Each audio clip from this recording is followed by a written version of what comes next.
오늘은 두 번째이자 마지막 하나님께 기쁨되는 가장 확실한 방법, 열려진 아버지의 품으로 돌아서라 라는 주제로 잠깐 설교를 나누고자 합니다. 먼저 우리 성도님들께 간단히 질문 하나 드려보겠습니다. 우리 성도님들께서는 주로 언제 기쁨의 감정을 느끼십니까? 보통 여러분들은 무엇을 어떻게 해야 기뻐하고 계시는지요? 한번 생각해 보세요. 내가 언제, 어떻게, 무엇을 통해 주로 기쁨을 추구하고 있는가? 여러분, 일반적으로 우리가 느끼고 경험하는 기쁨의 감정 혹은 정서는요, 굳이 어떤 정의를 필요로 하거나 어떤 원리로서 구구절절 설명하지 않아도요, 우리들이 잘 찾아서 누려가는 것이 삶의 기쁨입니다. 그럼에도 기쁨이란 단어를 제가 사전에 찾아보니까 이렇게 정의하더라고요. 기쁨, 욕구가 충족되었을 때 흐뭇하고 흡족한 마음이나 느낌이라고 말해줍니다. 여러분, 사전적 의미를 보면 일반적으로 사람이 기쁨의 감정을 느끼려면 뭐가 있어야 된다고 말해주고 있습니까? 기쁨을 추구하는 당사자가 만족할 만한 욕구 충족의 전제가 있어야 한다고 말해주고 있습니다. 다시 말해 기쁨은요, 기뻐할 만한 특정한 상황과 조건이 충족된 결과로 주어져야만 사람이 느낄 수 있는 감정, 만족, 정서라는 것입니다. 그래서 주로 사람들은요, 욕구 충족이든 어떤 것이든지 간에 자신에게 기쁨을 불러일으킬 만한 상황과 조건이 반드시 결과되어질 때 그때서야 비로소 기뻐합니다. 그런데요, 우리가 좀 더 자세히 우리가 기쁨을 추구하는 그 시작과 과정을 보면 우리는 결과로서만 결코 기뻐하고 있지 않다라는 것입니다. 사실 우리는요, 기뻐할 만한 그 일과 대상을 이미 기뻐하고 있고, 그래서 그것을 추구하며 최종적으로 결과될 기쁨을 기다리고 있는 것뿐입니다. 그래서 어떻게 보면 삶에서 경험되는 그 기쁨은요, 시작부터 끝까지 전 과정이 기뻐야 되는 것입니다. 그러면 여러분, 예수님께서도요, 우리들이 이렇게 일반적으로 느끼는 그런 기쁨에 관해 말씀하고 계신가? 앞서 지난주에 나눈 비유로만 좀 생각해 본다면 우리는 자칫 그렇게 우리가 하는 식으로의 기쁨을 예수님이 말씀하신 것은 아닌가 생각해 볼 수 있겠습니다. 여러분, 지난주 비유에서 각각 잃어버린 대상은 어떤 것이었습니까? 집에 갖추긴 양과 당시 하루 일당에 해당하는 금액의 은동전, 즉 한 드라크마였습니다. 여러분, 양과 동전은 모두 주인에게 뭐예요? 소유물이자 그의 재산입니다. 한마디로 이 잃어버린 모든 것들은 주인의 재산과 직접적으로 연관된 유익된 것이라는 것입니다. 그러게 잃어버린 양과 동전을 다시 찾게 되면 누구에게 유익이 돼요? 주인, 바로 주인 자신에게 재산이 보존되는 유익이 있기 때문에 잃은 것을 찾을 만한 그 시작부터 기쁨의 가치가 충분히 부여될 수 있는 것입니다. 그렇다면 지금 예수님께서 우리에게 잃은 것을 찾아야 한다, 끝까지 찾아야 한다라고 말씀하시면서 하나님께서도 찾으면 유익이 되기 때문에 잃은 자를 찾아야 돼, 그래서 찾을 때까지 부지런히 찾아 기뻐해야 돼 라고 말씀하고 계시는 것일까? 절대로 아니라는 것입니다. 그렇기 때문에 오늘 본문에서요, 예수님이 마지막으로 비유하신 이 잃은 아들에 관한 이야기가 더욱 중요한 것입니다. 왜냐하면 하나님께서 추구하신 그 기쁨의 시작과 방향성이 우리 사람과는 근본적으로 다르다는 사실이 이 비유를 통해 더욱 명확하게 확정적으로 드러나기 때문에 그렇습니다. 여러분, 오늘 본문의 말씀은 우리들이 너무나 잘 알고 있는 탕자의 비유입니다. 그런데 이전의 비유와는 달리 이제 예수님은 직접적으로 사람을 비유에 끌어오시지요. 그리고 잃은 사람을 누구라고 말해줍니까? 결코 잃어버려서는 안 될 아버지의 소중한 아들 중 하나라고 묘사하고 계십니다. 성도님들, 이 세상에서 부모에게 자녀처럼 소중한 것이 어디 있을까요? 집안의 소중한 재산의 일부인 양, 하루 일당에 준하는 그 소중한 금액 동전, 과히 비교도 안 되는 것이 바로 부모의 자녀 아니겠습니까? 그런데 이 자녀를 누가 잃어요? 아버지가요. 그럼 아버지의 마음이 어떻겠어요? 가슴 찢어지는 겁니다. 자녀를 잃은 슬픔, 그 고통, 세상 어떤 것과도 비교할 수 없는 그 극단의 슬픔과 고통을, 그 상실을 오늘 예수님께서는 비유로 들고 계세요. 그러나 오늘 본문을 잘 들여다보면 비유에서 아버지가 자신의 아들을 잃어버린 그 시작과 과정을 보게 되면요, 사실 이것은 그다지 슬픈 일이라 할 수 없습니다. 오히려 잃은 아들에 대한 화가 치미는 사건이 바로 오늘의 비유입니다. 왜요? 이 사건은요, 성인이 되어 사리분별이 가능한 둘째 아들이 철저히 자신만이 계획한 그 가운데 아들로서 가져야 할 마땅했던 아버지에 관한 존중, 최소한의 도리를 완전히 저버리면서 고의적으로 아버지의 마음을 아프게 하고 자기 스스로 아버지를 잃어버린 사건이 바로 이것이기 때문에 그렇습니다. 다시 말해서 이 사건은요, 아버지가 아들을 잃어버린 사건이 아니라 아들이 일부러 아버지를 잃어버리려고 했던 사건이라는 것입니다. 여러분, 사건의 발단은 이래요. 우리 다 함께 12절부터 14절의 말씀 다시 한번 읽어봅니다. 12절부터 읽습니다. 시작. 그 둘째가 아버지에게 말하되 아버지여, 재산 중에서 내게 돌아올 분깃을 내게 주소서 하는지라. 아버지가 그 살림을 각각 나눠주었더니 그 며칠이 안 되어 둘째 아들이 재물을 다 모아가지고 먼 나라에 가 거기서 허랑방탕하여 그 재산을 낭비하더니 다 없앤 후 그 나라에 크게 흉년이 들어 그가 비로소 궁핍한지라. 여러분, 두 아들을 둔 아버지에게 어느 날 둘째 아들이 찾아와 아버지에게 이런 요청을 합니다. 아버지, 재산 중 내게 돌아올 분깃을 먼저 주세요 라고요. 여러분, 우선 여기서 우리가 둘째 아들이 멀쩡히 살아계신 아버지에게 먼저 자신에게 분배될 유산을 요청한 것이 당시 사회 문화적으로 어떤 의미를 갖는지 우리가 함께 좀 알아볼 필요가 있는데, 크게 세 가지 관점입니다. 첫째는요, 당시 고대 근동 팔레스타인 문화에서 아버지의 유산은요, 자녀들의 요청이 아닌 아버지가 먼저 자녀들에게 유산을 주겠다라고 말씀하시는 게 일반적인 통상적인 관례였습니다. 그런데 본문에 보면 유산을 달라고 누가 먼저 요구하고 있습니까? 바로 둘째 아들입니다. 그렇게 당시 사회적인 관례로 본다면 이런 둘째 아들의 요구는요, 아버지의 권위에 대한 존중이 없는 굉장히 버릇없는 금기시된 행위 중 하나였다는 것을 우리가 유추해 볼 수 있습니다. 또한 둘째로요, 당시 가족 자산의 주인은요, 철저히 아버지의 권한에 속해 있었습니다.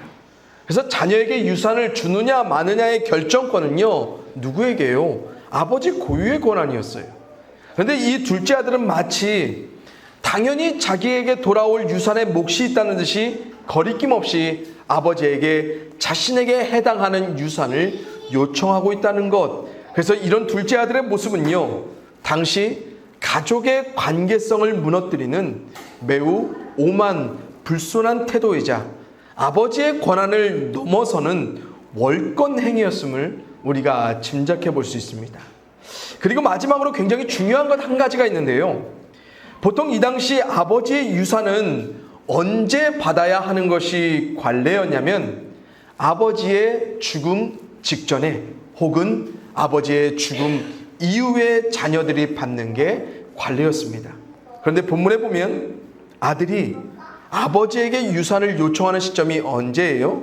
아버지가 멀쩡히 살아계신 그때예요.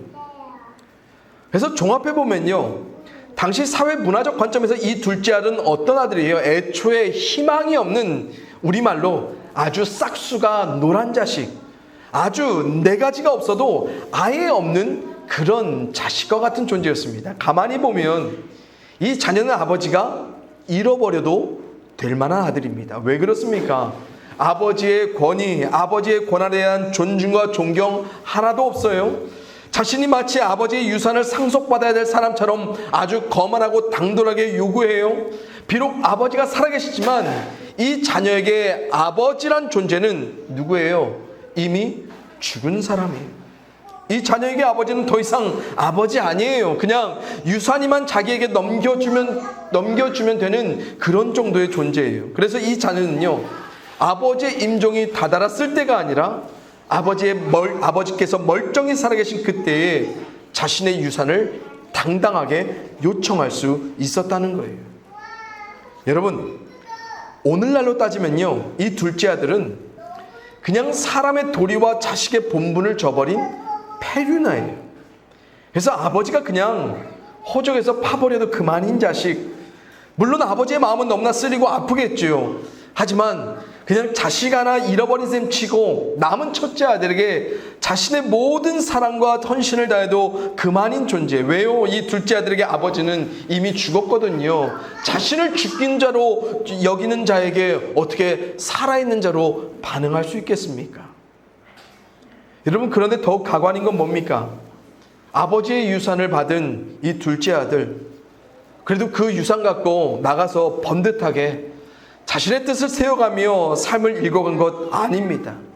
먼 나라 아버지를 피해서 허랑방탕하며 재산을 모두 싸그리 낭비했습니다. 그리고 그 모든 유산을 탕진한 그 후에 아들이 어떻게 살아요? 먹을 것조차 없는 궁핍을 아주 극심한 가난으로 경험해 살아갑니다. 그리고 이 배고픔을 모면하고자 유대 사회에서 부정한 짐승으로 분류된 돼지 치는 직업마저 마다하지 않고 그 일을 합니다. 왜 하고 싶었어요? 돼지가 먹는 쥐염 열매라도 먹으면서 근근히 삶을 이어보려고 했던 거예요. 그런데 그 땅에 기근이 들어 그것마저, 돼지 사료마저 자기가 취할 수 없었다라고 성경이 증거해 줍니다. 성도님들, 만약 여러분들이 이런 자식의 아버지라면 어떻겠어요? 이런 자식은 잃어버릴 만한 자식 맞지 않습니까?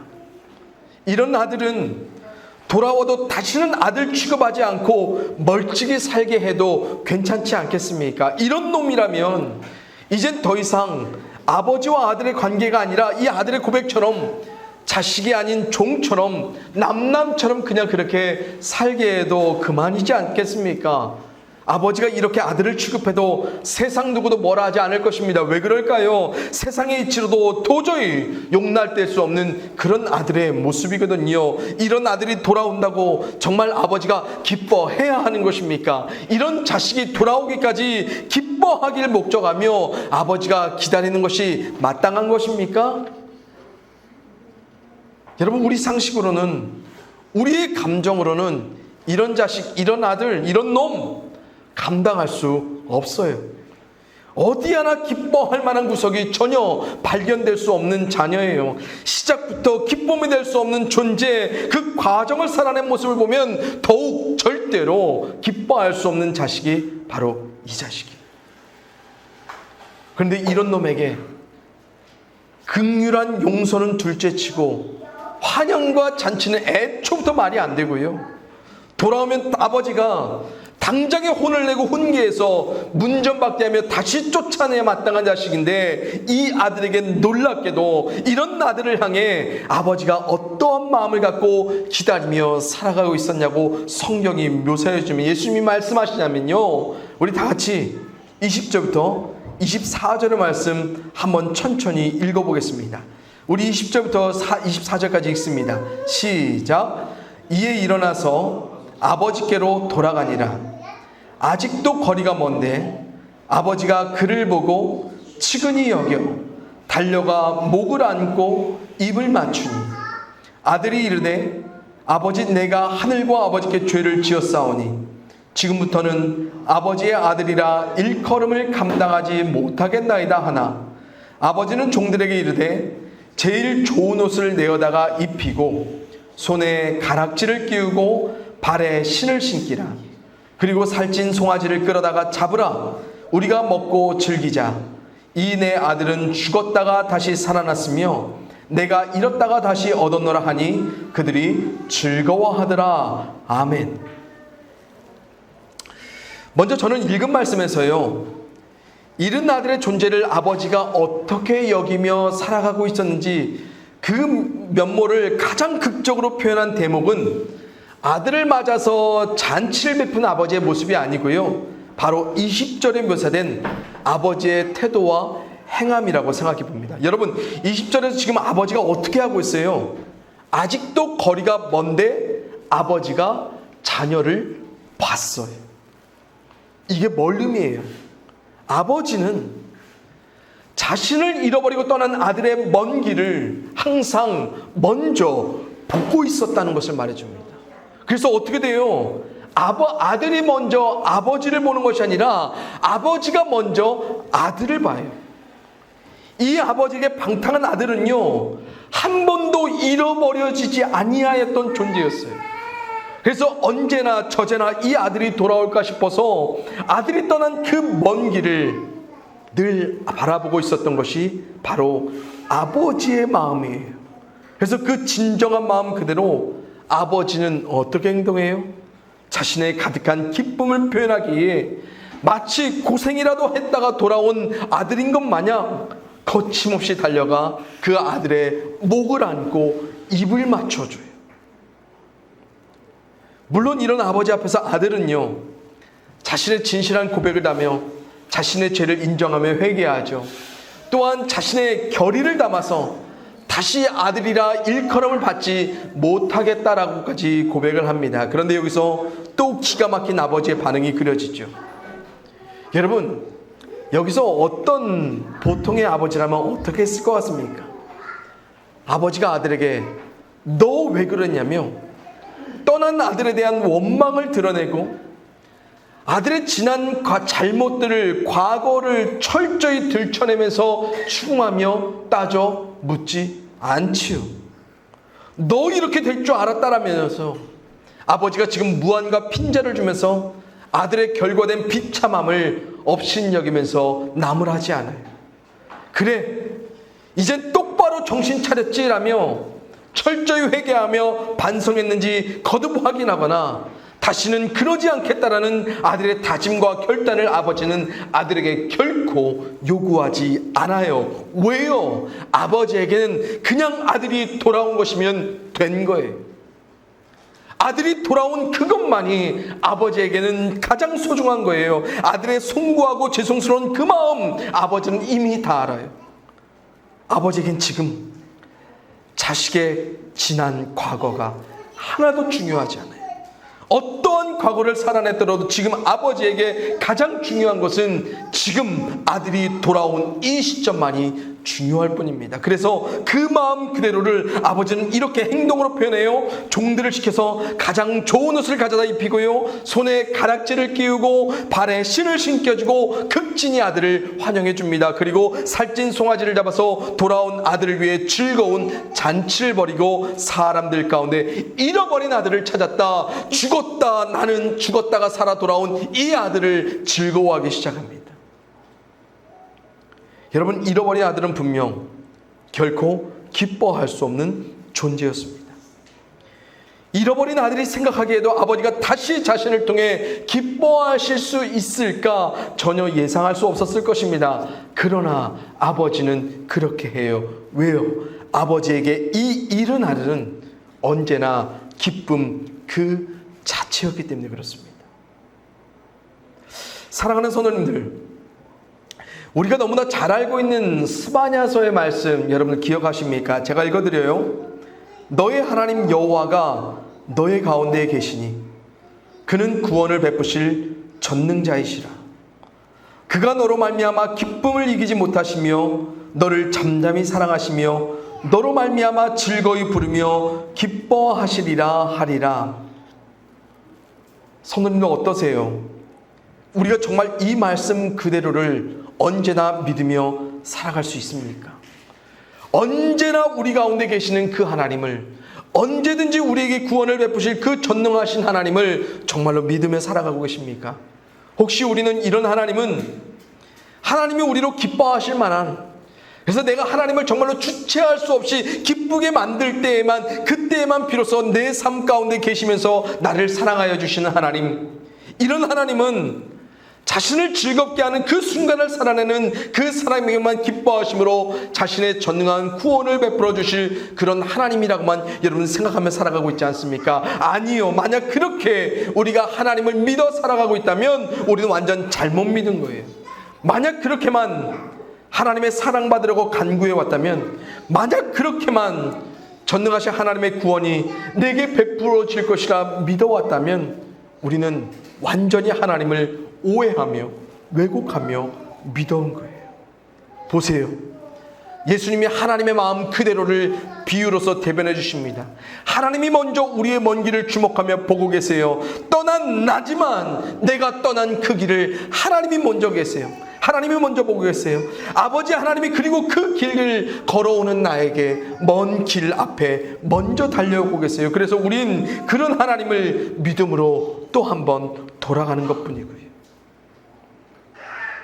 우리가 돌아서지 못할 어떠한 이유도 하나님께는 없어요. 돌아가기 힘들 것이라 여기는 우리의 이유는 하나님 앞에서 언제나 전혀 효력을 발휘하지 못해요. 하지만 여기서 중요한 사실 뭘까요?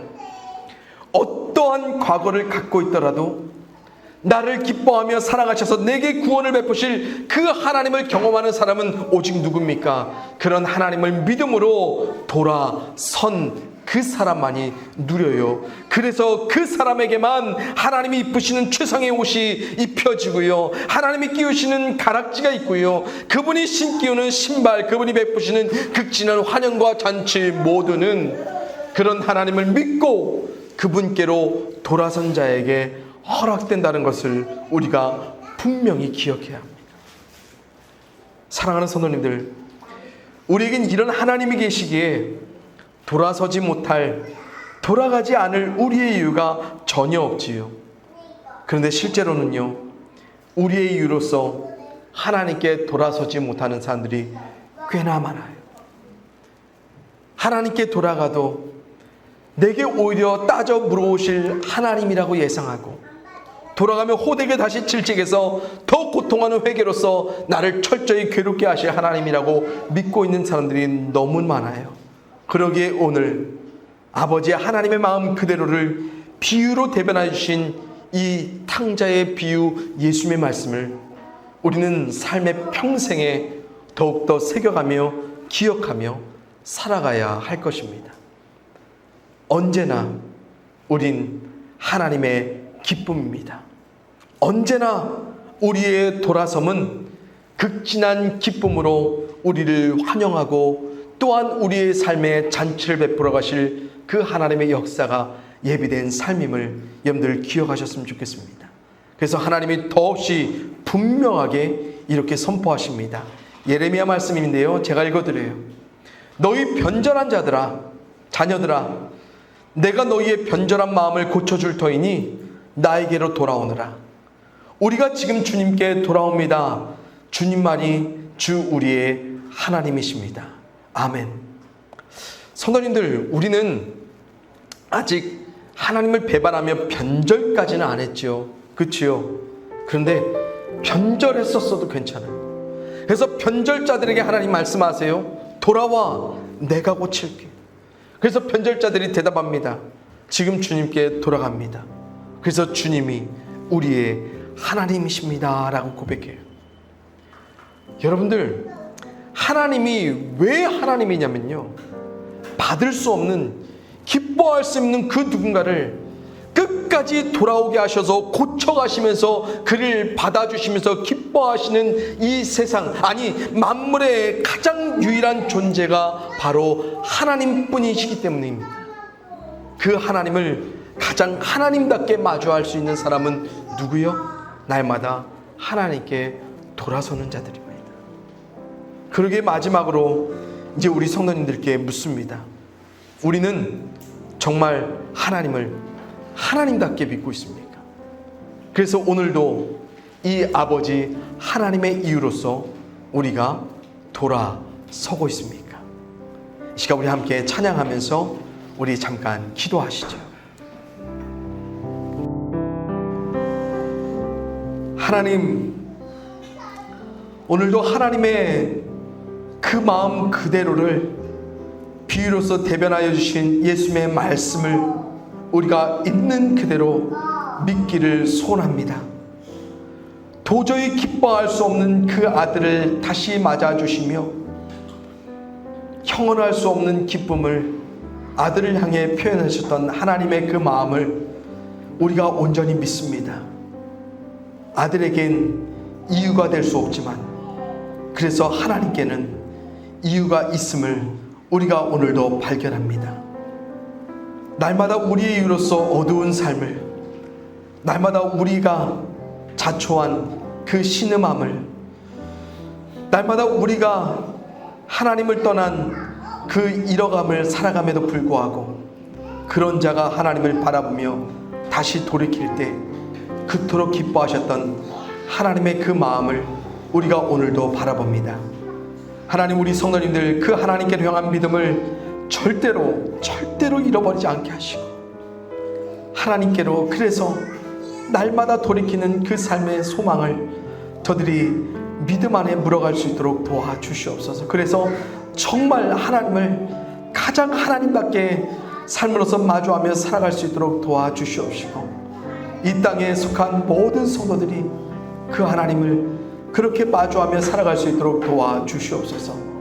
하나님, 우리가 언제나 어느 때든지 정말로 하나님만 바라보며 살기를 원합니다.